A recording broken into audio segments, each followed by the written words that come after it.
Hi అండి, welcome back to మేమిద్దరం మాకిద్దరు channel.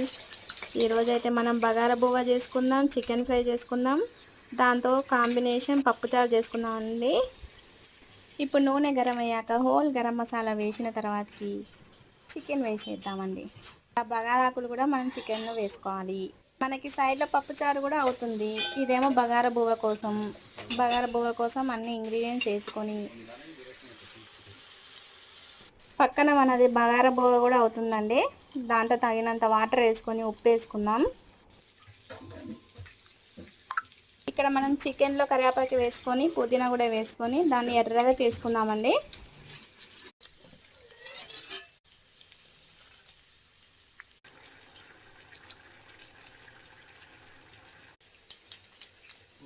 ఇక్కడ చికెన్లో మనం అల్లం పేస్ట్ వేసేసుకుందాం. ఇక్కడ మనం చికెన్లోకి పసుపు కూడా వేసేసుకొని కొంచెం ఎర్రగా కానిద్దామండి. తర్వాతకి మనం చికెన్లోకి 2 ఆనియన్స్ తీసుకొని దాన్ని పేస్ట్ చేస్తున్నాను అండి. ఇక్కడ నేను ఆ పేస్ట్ చికెన్లోకి వేసి కొద్దిసేపు ఫ్రై చేయాలి.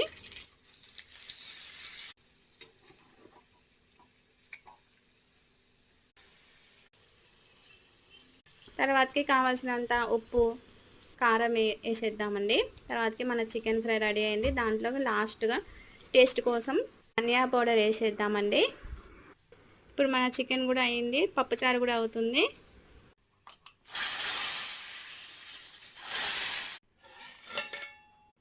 మన లంచ్ అయితే రెడీ అయిపోయిందండి.